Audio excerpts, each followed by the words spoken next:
मज़ेदार आसान सी recipe white sauce pasta की रेसिपी आपके साथ शेयर करने लगी हूँ।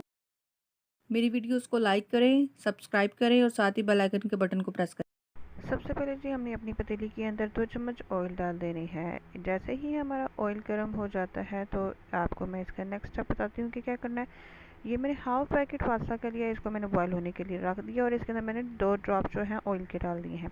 सबसे पहले जी मैंने बोनलेस चिकन लिया था, 1 प्याला लिया था और इसको मैं ऑयल के अंदर डालकर फ्राई कर लेती हूँ। इसको फ्राई जस्ट हमने 2 से 3 मिनट्स तक करना है। ये देखें जी, ये जिस तरह से गोल्डन सा, लाइट गोल्डन सा करना, और इसके अंदर अब मैंने शिमला मिर्च डाल दी है। शिमला मिर्च और बंद गोभी भी मैं इसके अंदर डालने लगी हूँ और इन दोनों चीज़ों को हम लोगों ने जस्ट 2 मिनट के लिए फ्राई करना है। लाइक कीजिएगा। अगर अभी तक आपने मेरे चैनल को सब्सक्राइब नहीं किया तो जल्दी से सब्सक्राइब कर दें और साथ ही बेल आइकन के बटन को प्रेस कर दें जी, ताकि मेरी वीडियो सबसे पहले नोटिफिकेशन आपको मिल जाए। अब जी इसके अंदर मैंने गाजर ली है, कद्दूकस करके मैंने रखी हुई थी। अब ये मैं इसके अंदर डाल देती हूँ और इसको भी हम लोगों ने 1 मिनट तक फ्राई करना है। ये देखें जी कितना अच्छा हमारा। लोगों से रिक्वेस्ट है कि मेरी वीडियो को एंड तक ज़रूर देखिएगा।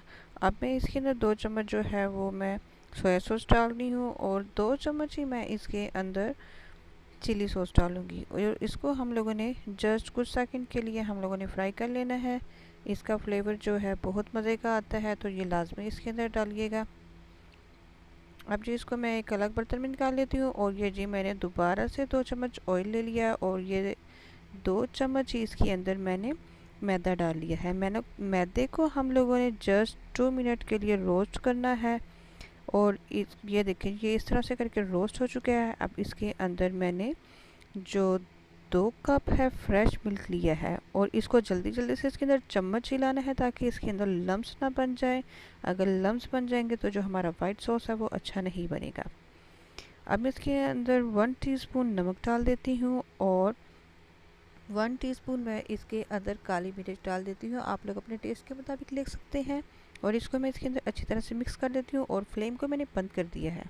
पास्ता मैं इसके अंदर डाल देती हूँ और इसको अच्छी तरह से मिक्स कर देती हूँ। बहुत मज़े की ये हमारी आज की रेसिपी तैयार होने वाली है, तो आप लोग भी घर पर ट्राई कीजिएगा और मुझे कमेंट्स कर ज़रूर बताइएगा। अब ये इसके अंदर मैंने बोनलेस जो चिकन फ्राई किया था और वेजिटेबल फ्राई किए थे वो मैं इसके अंदर डाल देती हूँ और इसको अच्छी तरह से मिक्स कर देती हूँ और ये देखिए मैंने डिश आउट कर दिया और माशाल्लाह से कितनी ज़बरदस्त हमारी आज की रेसिपी तैयार हो चुकी है। इसके ऊपर अब मैं चिली फ्लेक्स के साथ गार्निश कर देती हूँ। वीडियो अच्छी लगी तो लाइक कीजिएगा, चैनल को सब्सक्राइब कर दें जल्दी से और ज़्यादा से ज़्यादा शेयर करें। अल्लाह हाफिज़।